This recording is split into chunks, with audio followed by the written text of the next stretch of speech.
Bonjour tout le monde, me voici aujourd'hui avec une nouvelle invitée. Je te laisse te présenter. Bonjour, je m'appelle Céline, je suis sage-femme. Ok. Céline, en quoi consiste le métier de sage-femme? Alors, le métier de sage-femme, c'est un métier qui est très large et très vaste. Sage-femme, en généralité, dans les mentalités, c'est celle qui va faire les accouchements. Mais en fait, c'est pas que ça. Sage-femme, c'est celle qui va s'occuper de la femme. Donc en fait, vous pourrez trouver des sages-femmes en consultation gynécologique, en consultation de suivi de grossesse. Vous allez en trouver aussi dans les services comme la suite de couche ou la grossesse à haut risque. Vous allez en trouver en salle d'accouchement, forcément. Vous allez en retrouver en postpartum. Donc en fait, c'est celle qui va vraiment s'occuper de la femme en général. Les consultations, on peut les commencer donc, dès 16 ans. D'accord. Même un peu avant. Hein, oui, dès qu'on a des premières règles. Exactement, tout à fait.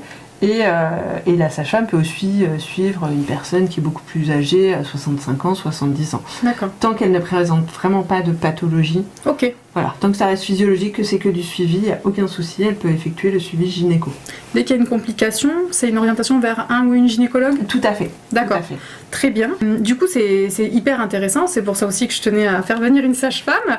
On précise bien qu'une sage-femme peut s'occuper d'accompagner en gynécologie les jeunes filles, les jeunes femmes, les femmes qui n'ont pas eu d'enfants. Tout à fait. C'est ok, quoi.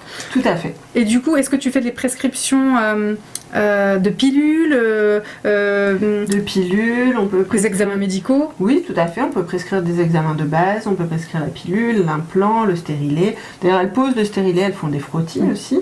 Donc vraiment, c'est du suivi gynéco de base. Alors après, c'est vrai que dès qu'on va déceler quelque chose de pathologique, par exemple, si on s'aperçoit que sur le frottis, il y a des cellules qui sont cancéreuses, si quand on fait une auscultation des seins, on s'aperçoit qu'il y a une masse, dans ces cas-là, on adresse directement. Voilà. Mais du coup, vous avez quand même un panel très large de suivi gynécologique des femmes. Tout à fait. Il faut savoir aussi que déjà dans notre cursus, en fait, on apprend de la gynécologie. Après, c'est vraiment de la gynécologie de base. Mais il y a certaines sages-femmes qui sont spécialisées, qui font des DU de gynécologie où vraiment elles approfondissent tout ça. D'accord. Alors moi, c'est vrai que depuis quelques années, je suis suivie par des sages-femmes et c'est un corps de métier que j'apprécie particulièrement parce que c'est moins cher, il y a beaucoup de bienveillance, on demande l'autorisation, on explique ce qui se passe de la sage-femme sur le corps de la patiente. Il y a une douceur, il n'y a pas de précipitation, en tout cas de celle que moi j'ai pu observer. Et puis à l'hôpital, c'est pareil.